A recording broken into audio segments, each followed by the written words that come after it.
In this video, we are going to discuss the BACB Professional and Ethical Compliance Code for Behavior Analysts. Specifically, we are going to discuss Section 9.0, Behavior Analysts and Research.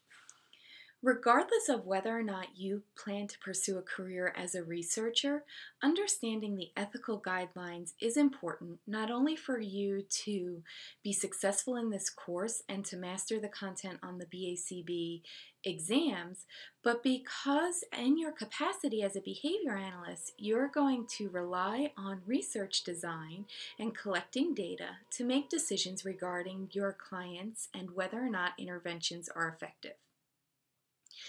So it's very important that you're familiar with and understand the ethical guidelines. So behavior analysts design and conduct and report research in accordance with certain rules and recognize standards of scientific competence and ethical research. We're always going to conform with laws and regulations. I'd like to focus our time on discussing the characteristics of responsible research. So the first code is that behavior analysts conduct research only after approval by an independent formal research review board. If you wind up working in a university setting, universities often have boards called an institutional review board that's responsible for reviewing and approving any research projects involving human subjects.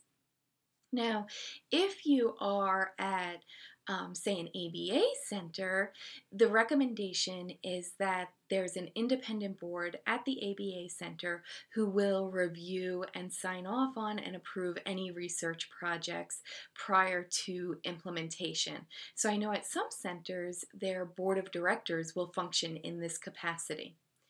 There are certain situations when an institution does not have some sort of a formalized review board, and so you can do a couple of things. You can work to create a review board in the institution. So for example, I used to practice as a school psychologist, and I wanted to run a study, and we didn't have a review board, but that prompted the school district to establish a board for myself and others who wanted to conduct research.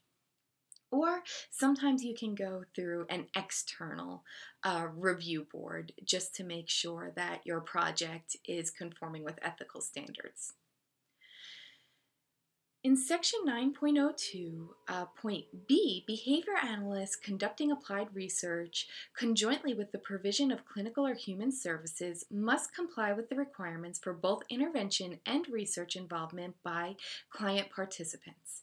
When the research and clinical needs conflict, behavior analysts prioritize the welfare of the clients. So, for example, in my capacity as a consultant at an ABA center, I had a handful of clients who engaged in self-injurious behavior. And say that I came up with this function-based intervention that I wanted to test the effectiveness of, I could develop a research design. I could perhaps use a multiple baseline design. However, I would potentially be delaying treatment for several of the clients. And so in those cases, the client's welfare has to take priority over my research design. And so that's an important consideration.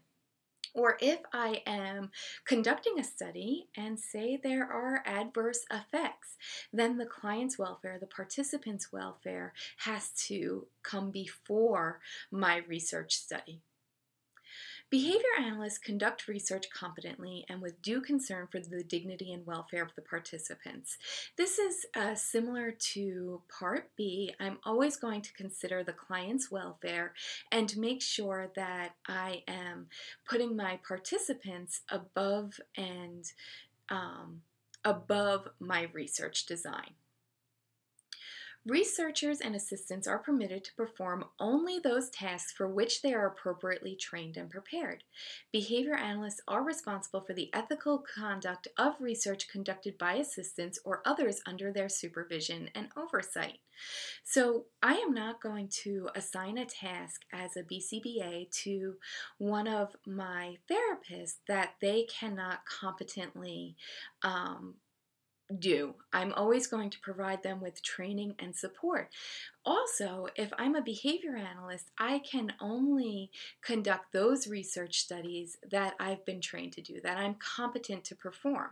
So, say I was never trained to do a functional analysis using an alternating treatment design, I could not do that independently without training and support and without oversight.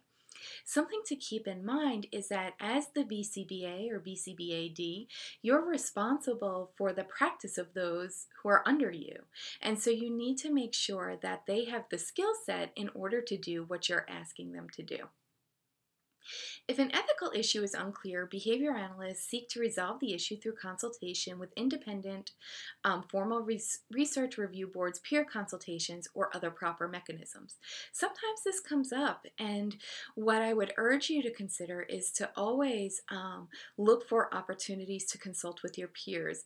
I was running a research study, and after the study concluded, one of the participants reported to me adverse effects that I wasn't aware of during the course of the study. And so I consulted with a peer as to what the best course of action should be, and was able to use that peer consultation to help make sure that I was adhering to ethical guidelines. And so it's always good to have someone who can help check you. And to this day, I keep in touch with people who are outside of Ball State University and are outside any of my ABA consultation gigs. And so I'll periodically check in with other people to just make sure that I'm performing ethically, that I'm selecting ethical interventions and ethical research designs. Behavior analysts only conduct research independently after they've successfully conducted research under a supervisor in a defined relationship. So, for example, through a thesis, dissertation, or a specific research project. At Ball State, in the core curriculum right now, you're not required to conduct a thesis. And so unless you get that training through your field-based experience, then technically you cannot independently conduct research. You need to have support and supervision in order to conduct research with any of your clients after you graduate, even if you have your master's degree and your BCBA. For those first studies that you're conducting, you're going to need to be supervised. And this is an important point that I really want you to keep in mind as you graduate from our program and become BCBAs.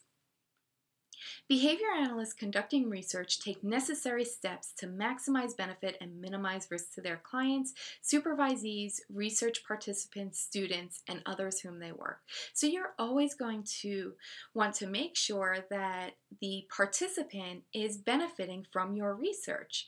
So I might want to, know something that's absolutely silly that is interesting to me but has no real benefit to the people participating. And that research might not be important to conduct and might be unethical to conduct. And so I'm always going to design research studies that I think are going to benefit the participants in some sort of a way. Behavior analysts minimize the effect of personal, financial, social, organization, or political factors that might lead to the misuse of their research. And so this is just making sure that you're not getting paid, or you're not influencing something politically, or there's no way that your research, you're being asked to conduct research that can be misinterpreted or misused in some way. If a behavior analyst learns of misuse or misrepresentation of their individual work products, they should take appropriate steps to correct the misuse or misrepresentation. So say that I published a study and a journalist found my study and completely misinterpreted the results of that study and broadcasted it on the nightly news. Then I would have to contact that journalist and contact that news outlet and say, hey, you misinterpreted this and we need to fix it. Behavior analysts avoid conflicts of interest when conducting research. Conflicts of interest are things that get in the way of you conducting your research in a way that's unbiased.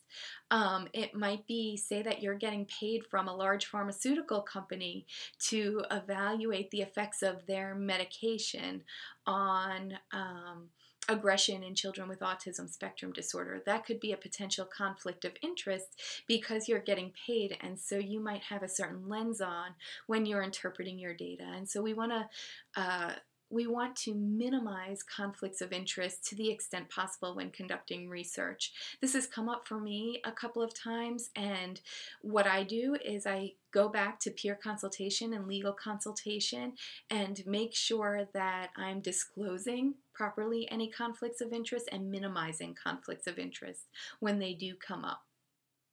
Behavior analysts are going to minimize interference with participants or the environment in which the research is conducted. So I do a lot of teacher training and school-based consultation research. So I'm going to take steps to minimize any disruption that my research would cause when I'm conducting research. So I don't go in and change all of the seating in a classroom and change the wall color in a classroom and disrupt the curriculum or change the curriculum. I try to keep things as consistent as possible to conduct my research. One of the things that we have to consider when conducting research is the process of informed consent. Oftentimes, parents or guardians or surrogates are responsible for providing informed consent, and it's my responsibility as a researcher to make sure that I'm providing consent in understandable language that's describing the research, the purpose of the research, what the expected outcomes are, what the benefits are. I have to explain any risks, and also that the participants are free to participate or decline to participate, or they can withdraw from any time. We could get to the last data point and they can say, hey, this isn't for me, I want to withdraw participation. And I have to respect that and allow them to do so without penalty. We have to make sure that we're answering any questions that the participants have about the research, and so informed consent goes beyond providing a consent form or a paper form, sending that home. So in my school-based research, it's really easy for me to send a paper home, send a paper to the teacher that I ask them to send home to the parents and just get a signature. But that would not be providing informed consent. So I really have to have communication with the participants and the guardians to make sure that they fully understand the research and the nature of the research. One of the other things that sometimes comes up is that in school-based research, the administrator will say, yeah, I'll let you run this study, but I want to know how Mrs. Smith performed. And so that's part of the informed consent, part of the risk, and I often say that I can't do that. It's part of confidentiality. I think that's about it for this video. You can review the second video where we talk about some of the other BACB ethical guidelines.